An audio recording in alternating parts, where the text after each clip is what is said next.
നിങ്ങളുടെ B1 അല്ലെങ്കിൽ B2ൻ്റെ exam നാളെയാണ് നടക്കുന്നത്. നിങ്ങൾ കംപ്ലീറ്റ്ലി പ്രിപ്പയർഡ് ആണെന്ന് നിങ്ങൾ വിശ്വസിച്ചിട്ടുണ്ടാവും. പക്ഷേ ചില കാര്യങ്ങൾ നിങ്ങൾ വിട്ടുപോയിട്ടുണ്ടാവും. അത് നിങ്ങളുടെ എക്സാമിൻ്റെ റിസൾട്ടിനെ തന്നെ അഫക്റ്റ് ചെയ്യാം. അപ്പോൾ അത്തരത്തിൽ കുറച്ച് കാര്യങ്ങളാണ് നമ്മൾ പറയാൻ പോകുന്നത്. സോ ഫസ്റ്റ് കാര്യം എന്ന് പറയുന്നത്, നിങ്ങൾക്കറിയാം എക്സാമിന് പോകുന്ന സമയത്ത് കുറേ പേരൊക്കെ മറന്നു പോകുന്നതാണ് ഡോക്യുമെൻറ്റ്സ്. നിങ്ങൾക്കറിയാം നിങ്ങൾ ഗോയത്തെ എക്സാം അല്ലെങ്കിൽ ടെൽക്ക് എക്സാം അറ്റൻഡ് ചെയ്യാൻ പോകുന്ന സമയത്ത് നിങ്ങളുടെ കുറച്ച് വാലിഡ് ആയിട്ടുള്ള പ്രൂഫ്സുകൾ നിങ്ങൾ കൊടുക്കണം. എസ്പെഷ്യലി നിങ്ങളുടെ നെയിം പ്രൂവ് ചെയ്യാൻ, നിങ്ങളുടെ ഐഡൻറ്റിറ്റി പ്രൂവ് ചെയ്യാനൊക്കെ. അപ്പോൾ ഓൾവേസ് ഇത് മാറിക്കൊണ്ടിരിക്കുന്നുണ്ട്. ഇപ്പോൾ പണ്ട് നമ്മൾ സബ്മിറ്റ് ചെയ്ത ആ പ്രൂഫ് അല്ല നമ്മളിപ്പോൾ സബ്മിറ്റ് ചെയ്യേണ്ട. അപ്പോൾ എപ്പോഴും അപ്ഡേറ്റഡ് ആയിട്ടിരിക്കുക. നിങ്ങൾ എക്സാം സെൻറ്ററിൽ പോകുന്നതിൻ്റെ മുൻപ് ഇന്ന പ്രൂഫ്സ് ആണ് ഞാൻ കൊണ്ടുപോകേണ്ടത്. പാസ്പോർട്ട് കൊണ്ടുപോകണോ, ആ പാസ്പോർട്ടിലും ഞാൻ അപ്ലൈ ചെയ്ത ഇതിലും എൻ്റെ നെയിം കറക്റ്റ് സ്പെല്ലിങ്ങിലാണോ. ഇത് കാരണമൊക്കെ കുറേ പേർക്ക് എക്സാംസ് അറ്റൻഡ് ചെയ്യാതിരിക്കാനും അല്ലെങ്കിൽ എക്സാം അറ്റൻഡ് ചെയ്ത് കഴിഞ്ഞാൽ റിസൾട്ട് കിട്ടിയതിൻ്റെ ശേഷം ഈ നെയിം ചേഞ്ച് കൊണ്ട് കുറേ ആളുകൾ ബുദ്ധിമുട്ടുന്നത് കണ്ടിട്ടുണ്ട്. അപ്പോൾ ഇത്തരത്തിലുള്ള മിസ്റ്റേക്ക് നിങ്ങൾ നിങ്ങളുടെ സൈഡിൽ നിന്ന് അവോയ്ഡ് ചെയ്യണം. സോ അപ്ഡേറ്റഡ് ആയിട്ടുള്ള ഡോക്യുമെൻസിൻ്റെ ലിസ്റ്റ് ഇവിടെ കൊടുത്തിട്ടുണ്ട്. ഈ കാര്യങ്ങളൊക്കെ നിങ്ങൾ എക്സാം സെൻറ്ററിലോട്ട് പോകുമ്പോൾ നിങ്ങളുടെ കയ്യിൽ കൊണ്ടുപോകുന്നുണ്ട് എന്നുള്ളത് ഉറപ്പുവരുത്തുക. നെക്സ്റ്റ് എന്ന് പറയുന്നത്, നിങ്ങൾക്കറിയാം എക്സാമിന് പോകുന്ന സമയത്ത് നിങ്ങൾ പല ആളുകളെ മീറ്റ് ചെയ്യും. ഇപ്പോൾ ഒരു എക്സാമ്പിളായിട്ട് പറയുകയാണെങ്കിൽ, ഇപ്പോൾ ഡൽഹിയിലാണ് എക്സാം എങ്കിൽ നാട്ടിൽ നിന്ന് നിങ്ങൾ ഡൽഹി പോകുന്ന ട്രെയിനിൽ വെച്ച് തന്നെ മേ ബി നിങ്ങളൊരു 10-20 പേരെ എക്സാം എഴുതുന്നത് കാണാൻ പറ്റും.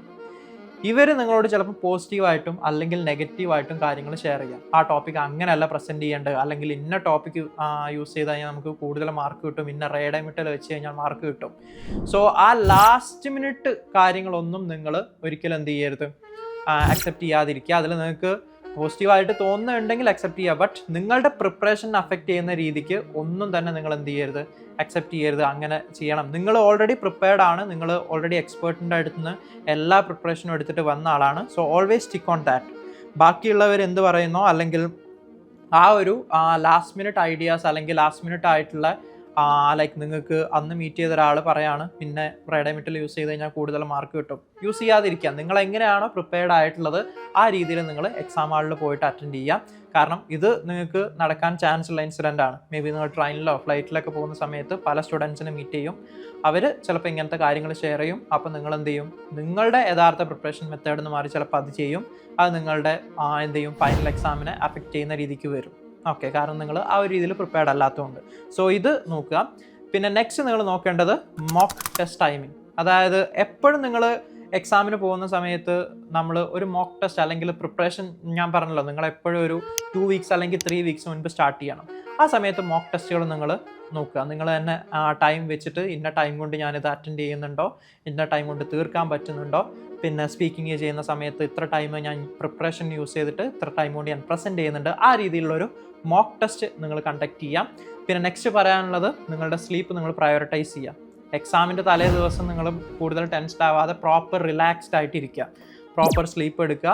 എങ്കിൽ മാത്രമേ നിങ്ങൾക്ക് പിറ്റേന്ന് എക്സാമിൻ്റെ അന്ന് ഫ്രഷ് ആയിട്ട് എണീറ്റ് ലൈക്ക് ഒരു ടയേർഡ്നെസ്സോ അല്ലെങ്കിൽ ബാക്കിയുള്ള കാര്യങ്ങളൊന്നും ഇല്ലാതെ നേരത്തെ എണീറ്റ് ടൈംലി നിങ്ങൾക്ക് അവിടെ അറൈവ് ആയിട്ട് ബാക്കിയുള്ള പ്രൊസീജിയേഴ്സ് കഴിഞ്ഞ് നല്ല രീതിക്ക് എക്സാം അറ്റൻഡ് ചെയ്യാൻ പറ്റുള്ളൂ. സോ പ്രോപ്പർ റെസ്റ്റ് എടുക്കുക. അതിന് നിങ്ങൾ എന്ത് ചെയ്യണം, പ്രോപ്പറായിട്ട് കുറേ മുൻപ് തന്നെ എന്ത് ചെയ്യണം, പ്രിപ്പറേഷൻ സ്റ്റാർട്ട് ചെയ്യുക. അതാകുമ്പോൾ നിങ്ങൾക്ക് എക്സാമിൻ്റെ തലേ ദിവസം ആകുമ്പോഴും ആ ഒരു സ്ട്രെസ് ഉണ്ടാവില്ല. നേരെ മറിച്ച് പ്രിപ്പയർഡ് ആവാത്തപ്പോഴാണ് എന്ത് ചെയ്യുക, എക്സാമിൻ്റെ തലേ ദിവസം ഇതൊക്കെ ഞാൻ തീർക്കണമല്ലോ എന്നുള്ള ഒരു പ്രശ്നം വരിക. ഇനി വളരെ റയറായിട്ട് കുറച്ച് ആളുകൾക്ക് ഞാൻ ഫേസ് ചെയ്ത് കണ്ട ഒരു ഇഷ്യൂ ആണ്, ലൈക്ക് പ്രോപ്പർ ട്രാവൽ പ്ലാൻ ഇല്ലാത്തതുകൊണ്ട് അവർക്ക് എക്സാമിന് ടൈമിന് എത്താൻ പറ്റാത്ത അല്ലെങ്കിൽ അറ്റൻഡ് ചെയ്യാൻ പറ്റാത്ത, അതുകൊണ്ട് അവരുടെ എക്സാം ഫീ കംപ്ലീറ്റ്ലി അവർക്ക് ലോസ് ആവുന്നതൊക്കെ കണ്ടിട്ടുണ്ട്. സോ നിങ്ങളിപ്പോൾ ഡൽഹിയിൽ, മുംബൈയിൽ അല്ലെങ്കിൽ ഭുവനേശ്വറൊക്കെയാണ് എക്സാം അറ്റൻഡ് ചെയ്യാൻ പോകുന്നതെങ്കിൽ എന്താ പറയുക, കറക്റ്റ് ടൈമിന് അല്ലെങ്കിൽ ഡേറ്റിന് എത്തുന്നതിൻ്റെ പകരം അഡ്വാൻസ് ആയിട്ട് 1 ഡേയോ 2 ഡേയോ മുൻപായിട്ട് എത്തിയിട്ട് അതിനുള്ള എന്താ പറയുക അവിടുത്തെ അത്തരത്തിലുള്ള റഷസ് കാര്യങ്ങളൊക്കെ നിങ്ങൾ അവോയ്ഡ് ചെയ്യാനും ട്രൈ ചെയ്യുക. കാരണം ഇങ്ങനെ ഇൻസിഡൻസ് നടന്ന ആളുകളുണ്ട്, ലൈക്ക് ലേറ്റായി എത്തി എക്സാം അറ്റൻഡ് ചെയ്യാൻ പറ്റാതെ, അല്ലെങ്കിൽ ഇങ്ങനെ കറക്റ്റ് ഡേയിൽ ഇത് പ്രിപ്പയർ ചെയ്തു ബട്ട് ട്രെയിൻ ഡിലേ ആയി, ഇങ്ങനത്തെ കാര്യങ്ങളൊക്കെ കൊണ്ട് എക്സാം അറ്റൻഡ് ചെയ്യാൻ പറ്റാത്തവരുണ്ട്.